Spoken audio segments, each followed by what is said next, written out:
So for the past few lectures, we've learned about different foundations to modeling and predictions, specifically multiplicity.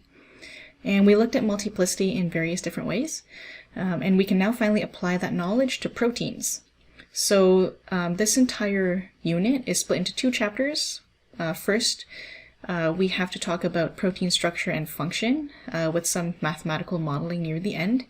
And then the next one is going to focus solely on protein folding, dynamics, as well as sequence predictions. So a lot more of the models will show up then. So what are we covering in this lecture? We're covering quite a few things. I'm going to be quickly presenting some important information that we want to bring with us into this lecture, mainly some equations for entropy and probability equations that we'll definitely use for the next unit as well. And then we're going to jump straight into a thorough discussion of different types of proteins and their functions. In the last chapter, we had a few discussions about the ideal gas law and thermodynamic equations. One of your assignment questions is related to this as well, and we're going to go through that in this recap. So last lecture, we manipulated the ideal gas law so that Boltzmann's constant could be integrated into it. So we started off with the ideal gas law here, defined as PV equals nRT.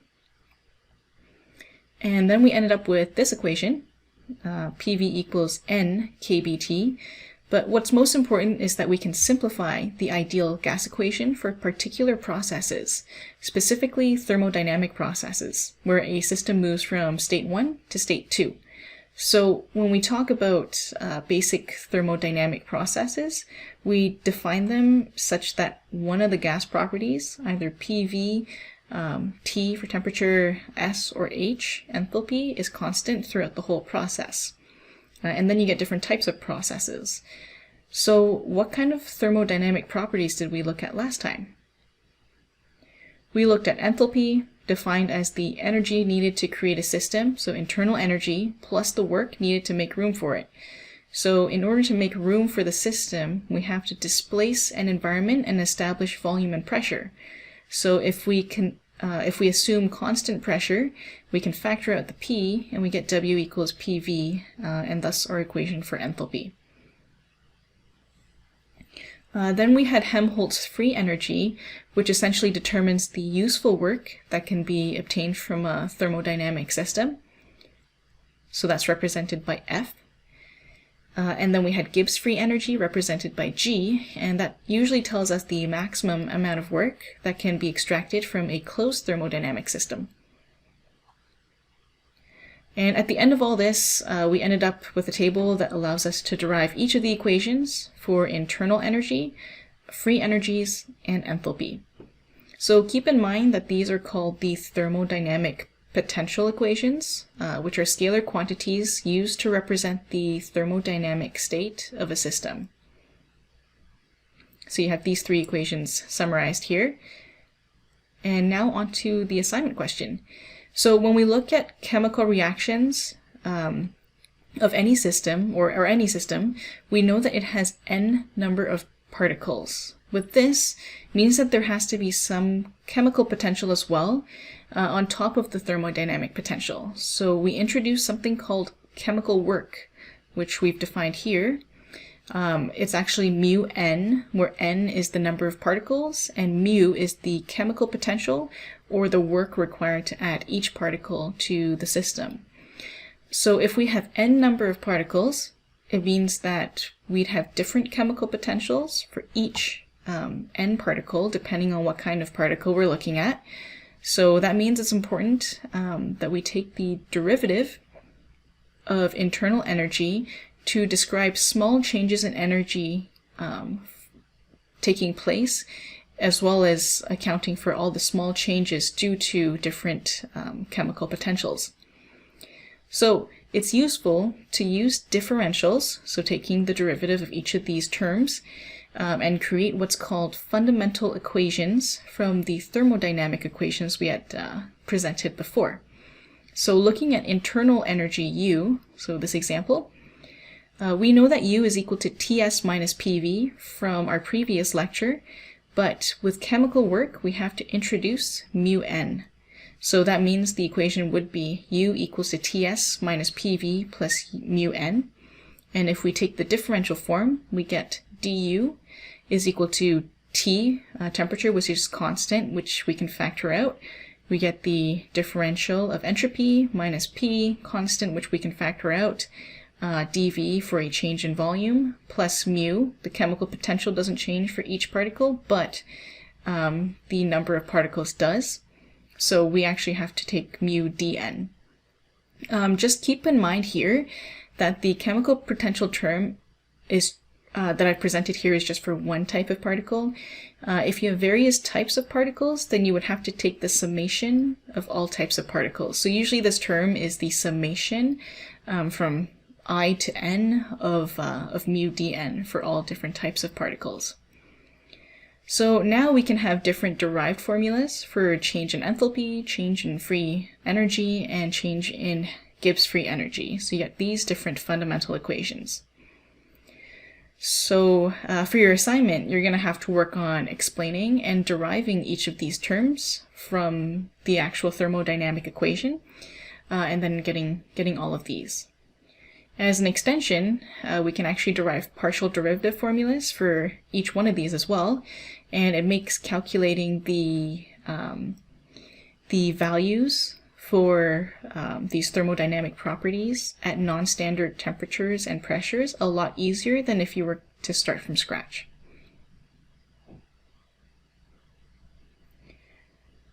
So to wrap things up, we looked at two-level systems as well, which I won't go through again. They were pretty straightforward. But for this lecture, remember we have an equation for entropy, and remember that the probability is going to be proportional to the multiplicity, which we can redefine using this. We can also redefine the entropy S on top by equating it to by adding a T on the top and bottom, and then this is going to be a term that we recognize through our Helmholtz free energy equation.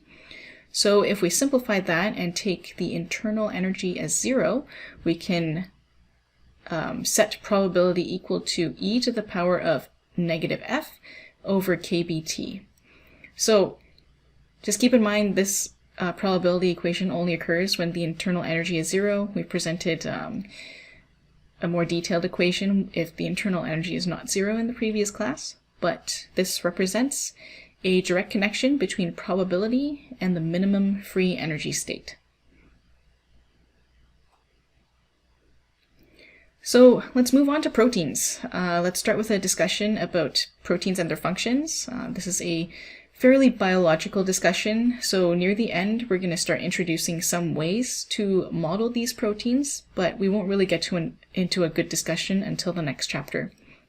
So remember that good models require good foundational knowledge, so we have to understand what proteins are first. So a protein is a class of macromolecules. It consists of one or more chains of amino acid residues. In other words, these amino acids are going to be considered our building blocks for proteins.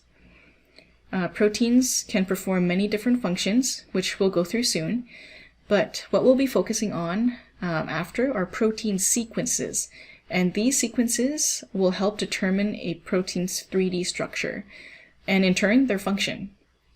And because most protein sequences will have one most probable form, and therefore one most probable function, it means that if any one of these proteins or protein sequences misfold, then it can lead to serious health issues under a branch of illnesses called proteopathy.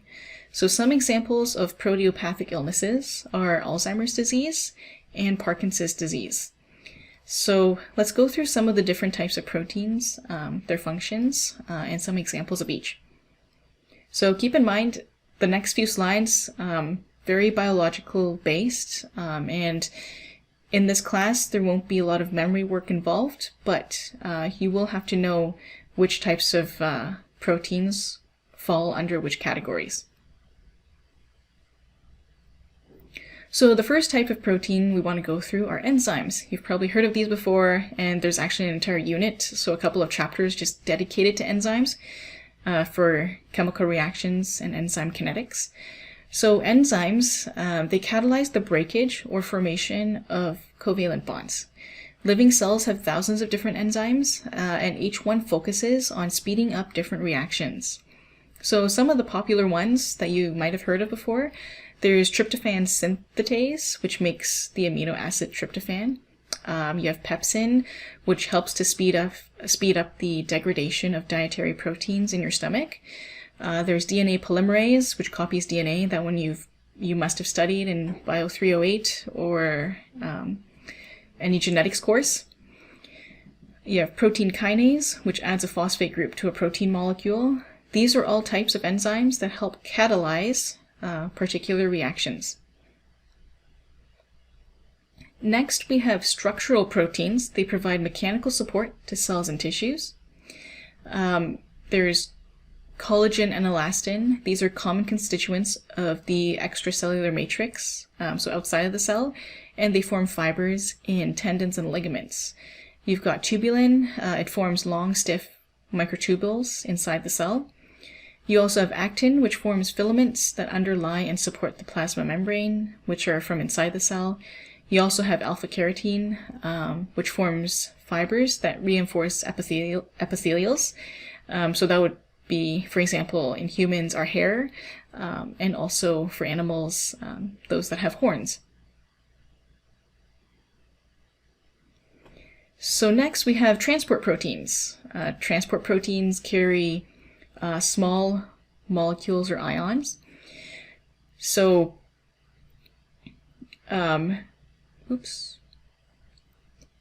these represent a broad range of proteins because they can be embedded in cell membranes to help transport ions across, or small molecules across the membrane.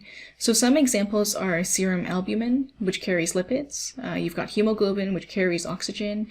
The one that carries iron is transferrin. And you've got bacterial rhodopsin, which is a light-activated proton pump in bacteria that helps to transport hydrogen ions outside of the cell. So I kind of jumped the gun before, but now we've moved on to motor proteins, which generates movement in cells and tissues. So you've got myosin, which provides the motive force for humans to move, and those are located in your skeletal muscles. You've got kinesin, which interacts with microtubules to move organelles around in the cell, like this image right here. You've got dynein, which enables eukaryotic cilia and flagella to beat. So these motor proteins specifically help to generate movement. Another kind of protein is a storage protein. So that's one that stores amino acids or ions. And we see a lot of these in health supplements. So I have a picture here of casein, which if you're into weightlifting or anything, you've probably seen before. For example, you've got ferritin. That's when it's a storage protein that binds with iron and stores it in the liver. You've got ovalbumin, which is found in egg white and used as a source of amino acids, or especially for a developing bird. And one of the most popular forms of storage proteins is casein. It's a complete protein source, and it releases amino acids slowly, allowing your body to access essential amino acids for growth and repair. So it's, for a lot of people who exercise and weightlift, it means it's good for recovery and reduction of muscle breakdown, especially when you work out. So we're almost there. There's a signal protein that carries extracellular signals from cell to cell. So if you think about it, these are going to be useful for hormones or growth factors that have to coordinate physiological functions in different animals. So there's insulin, which is a small protein that controls glucose levels in the blood. So if there are issues with regulating insulin levels, then you end up with people with diabetes. You have nerve growth factor. So NGF, it stimulates some nerve cells to grow axons. You also have epidermal growth factors, which stimulates the growth and division of epithelial cells. Next, we have receptor proteins, which detect signals and transmits them to a cell's response machinery. So some examples are rhodopsin in the retina, which detects light. You've got the acetylcholine receptor, which is activated by acetylcholine that's released from a nerve ending. You've got insulin receptors. Just to follow up from our previous discussion, it allows a cell to respond to the hormone insulin by taking up glucose. So last two, we have transcription regulator proteins, and those are going to help bind to DNA to switch genes on or off. And if you've taken genetics, you've probably learned about the lac repressor. And in bacteria, it's one that silences the genes for the enzymes that degrade lactose. You also have DNA binding protein, which acts as a genetic switch to control the development in multicellular organisms, including as humans. And finally, we have what's called special purpose proteins.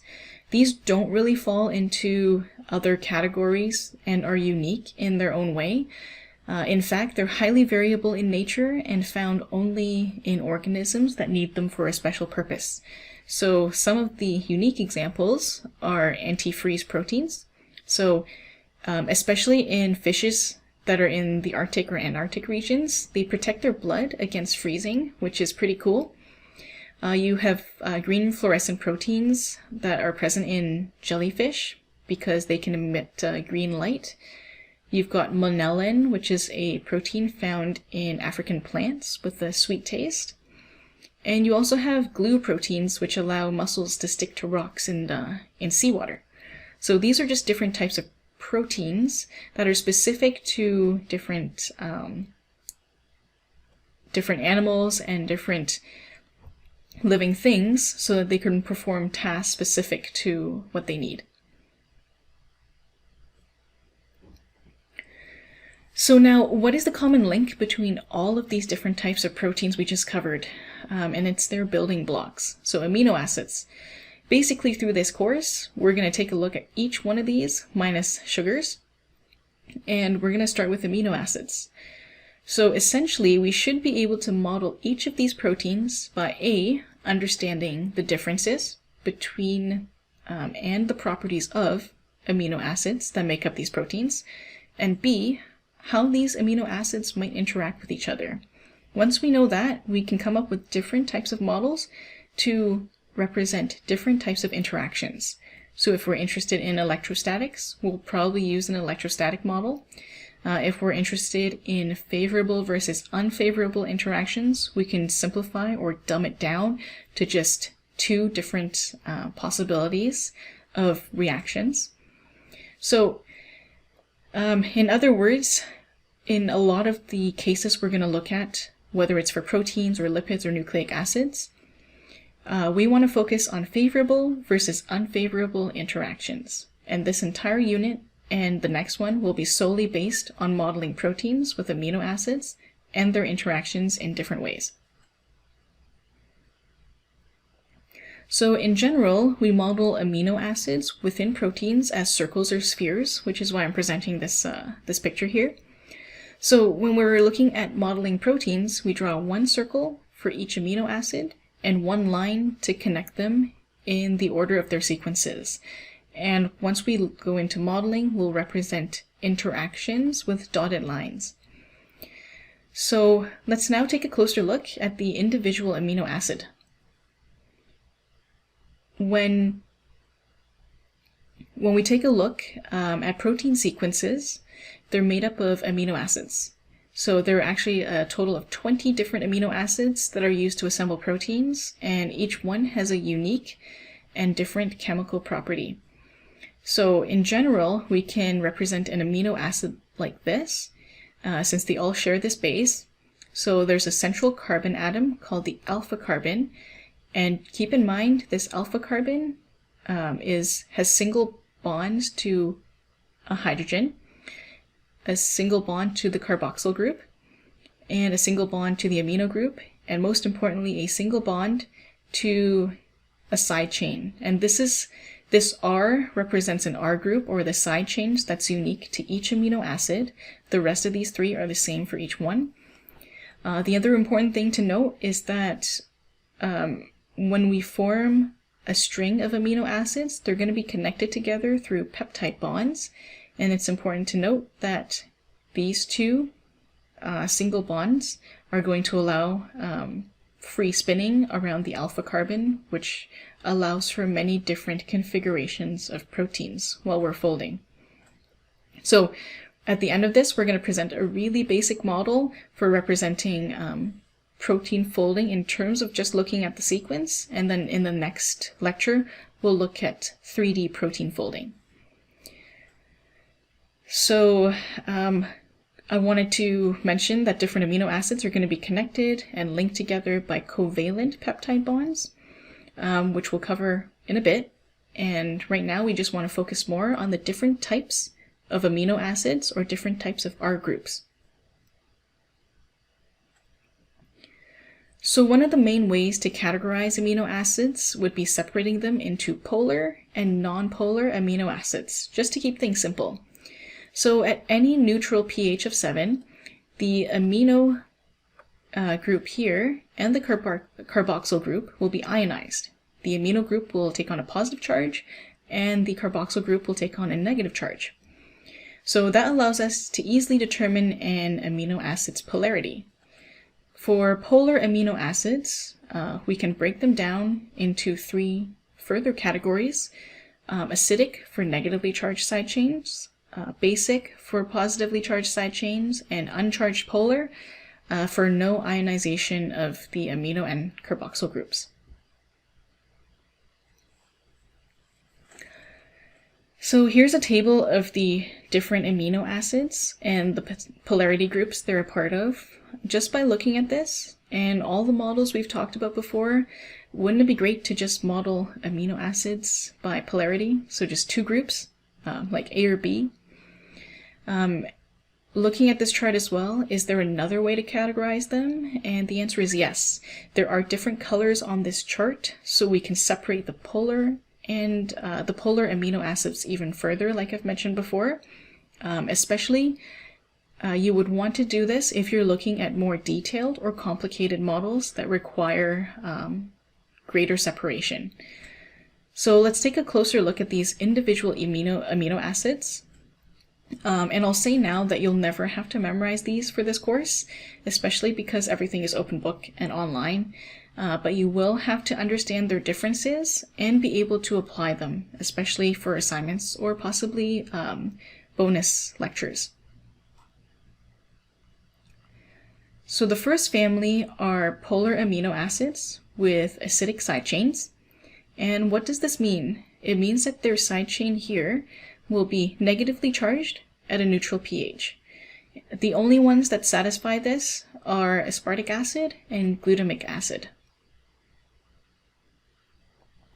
On the flip side, if the chain becomes positively charged, you have a family of basic polar amino acids.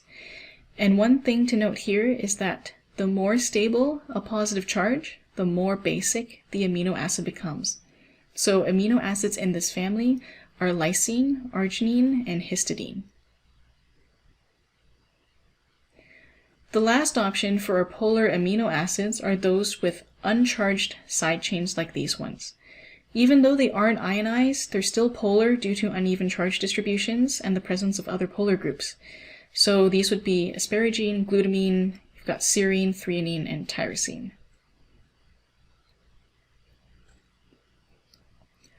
Lastly, we have our nonpolar amino acids with fully nonpolar side chains.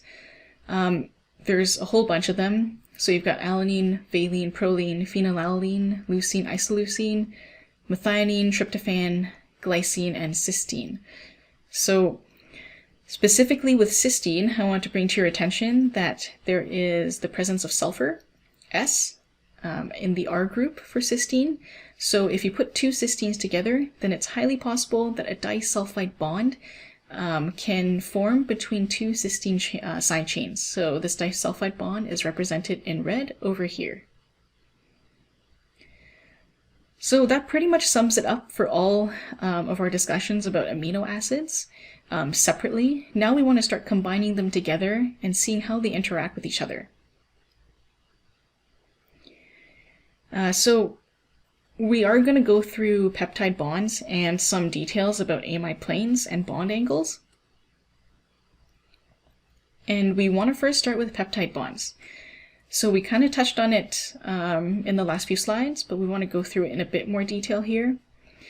When amino acids are linked together in a chain, they create polypeptides.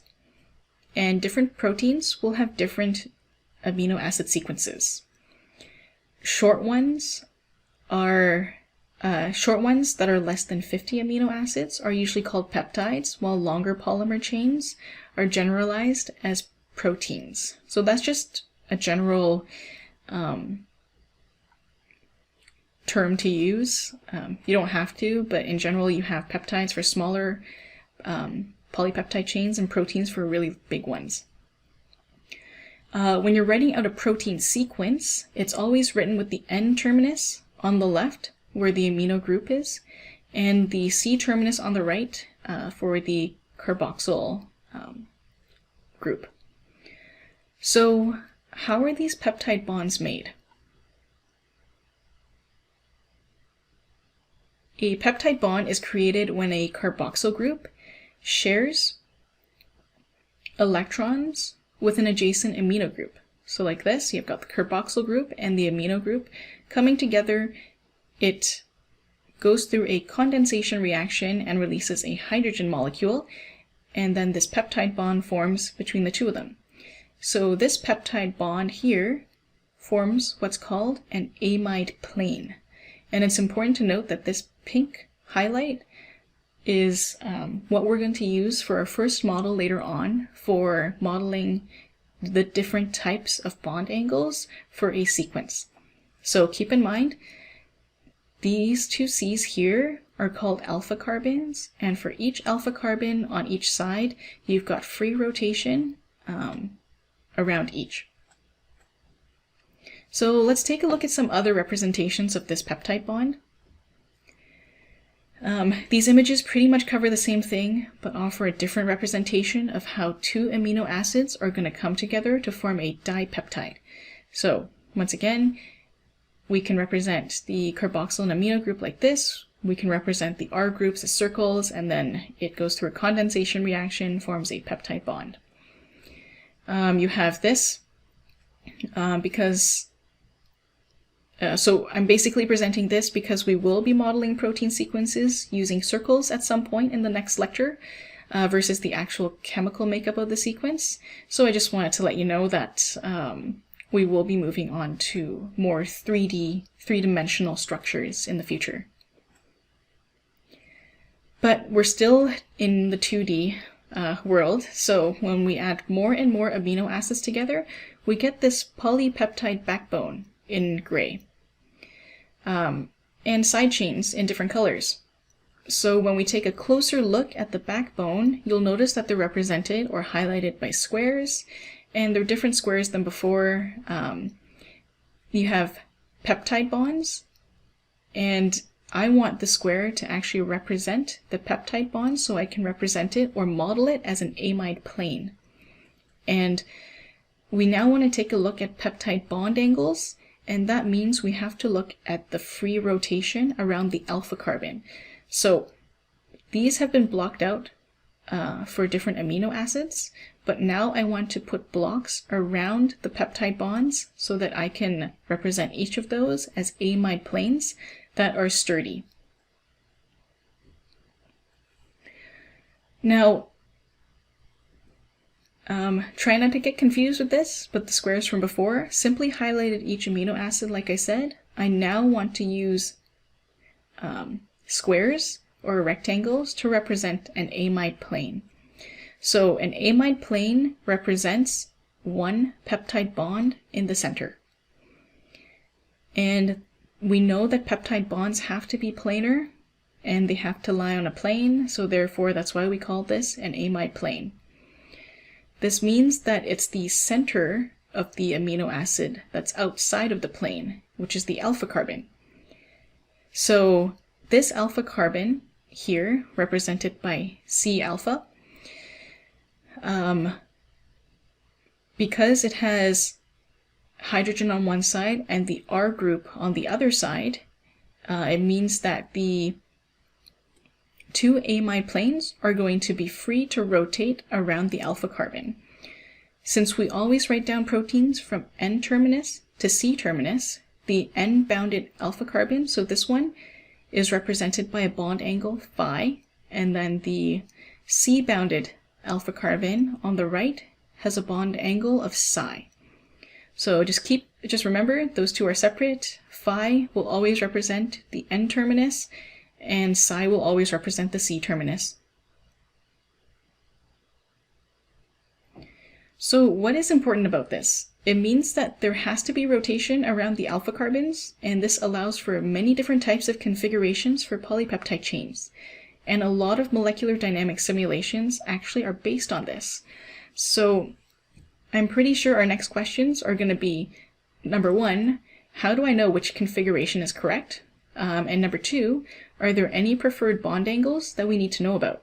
So we're going to start with that discussion.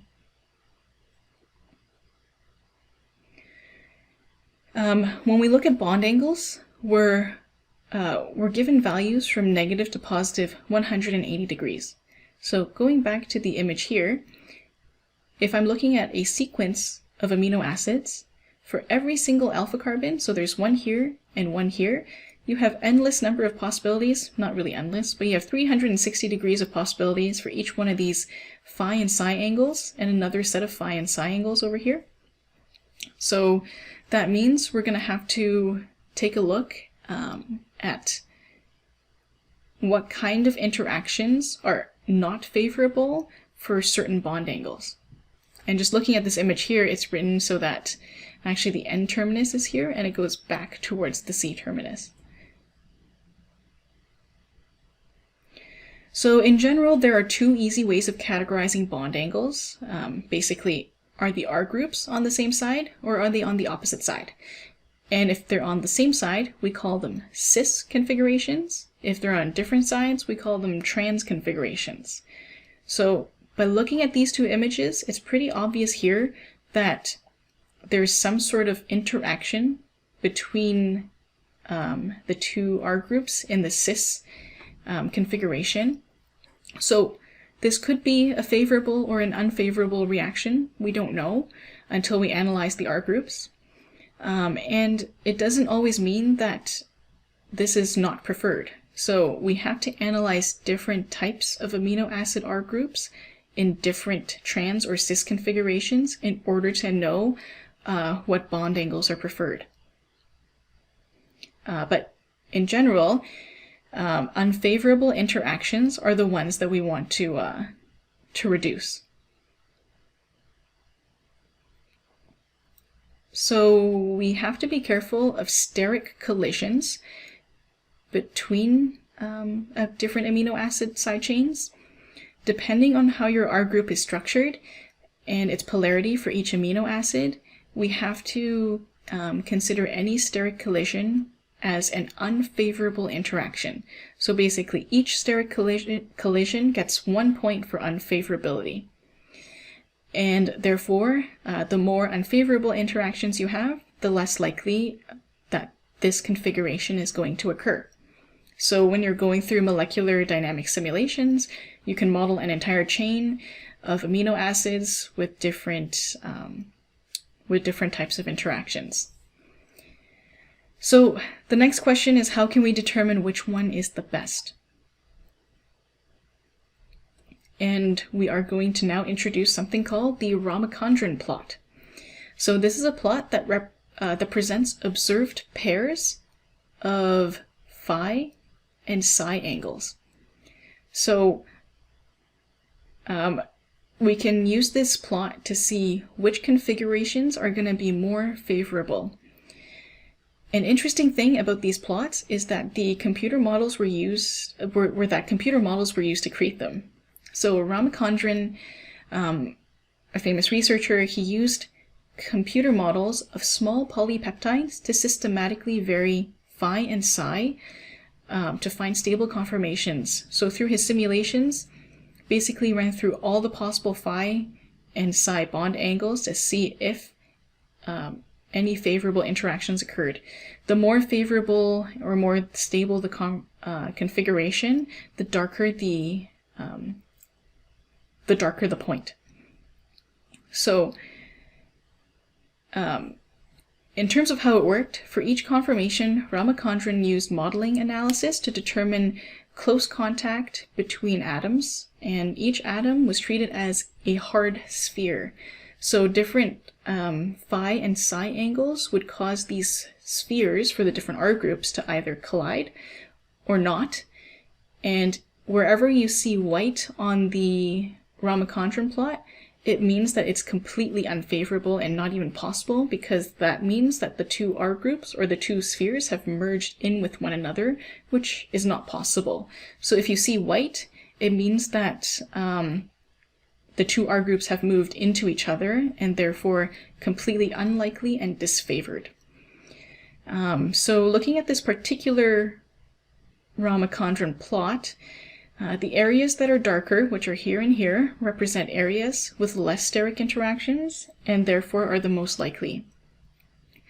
The white areas, like I mentioned before, represent regions that are physically impossible. And if there are two dark regions, it means that it is possible for proteins to prefer these two configurations, but there might be one that's more common. So looking at this, it seems like this is much more common because there's a bigger blob or a bigger area that's taken up, and there are many more stable configurations between the bond angles of phi equals -60 to -120 to psi is equal to around like 100 to 180. So any combination of phi and psi angles in this region would be stable.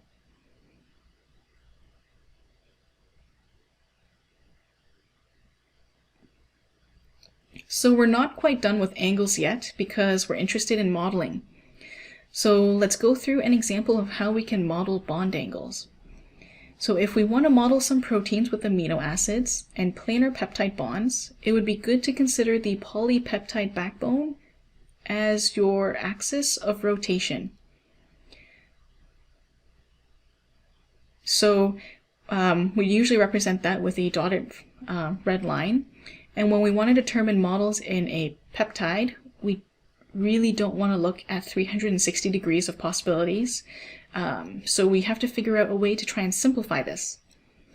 Instead of looking at the actual degree of rotation, maybe we can consider how many relative angles are possible instead, or what is the degree of freedom of rotation on each side of the alpha carbon. So let's take a look at a better example so that we can wrap our heads around this.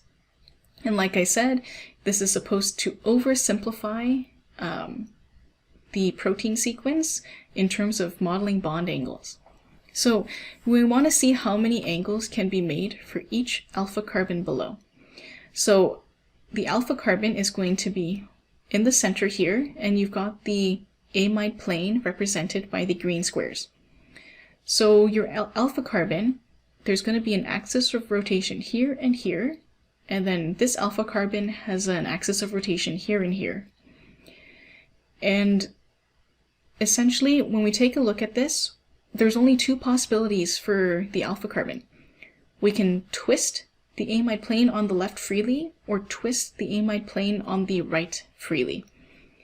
And doing that will give us all the possible configurations, right? It's not perfect, but it's an oversimplification that we can use, and we can work through it together starting here. First, I want to focus on one alpha carbon and its relative axis of rotation. I can choose to twist so I've focused in on here. I can choose to twist the left side, in which case I get something like this. Or I can choose to twist the right side, and I get something like this. So how many angles per alpha carbon do we have? It's simpler than you think. We actually have 2 rotatable angles per monomer. So remember, we're looking at very simple models and we don't want to overcomplicate things. So that means there are 2 rotatable angles per monomer, or 2 degrees of freedom. But I want to present the amide planes this way because it will help for future lectures, specifically in the bonus lectures, or if you're trying to model something with respect to degrees of freedom. So as a summary, what did we learn today? We learned that there are different types of proteins. Like I said, you don't have to memorize them.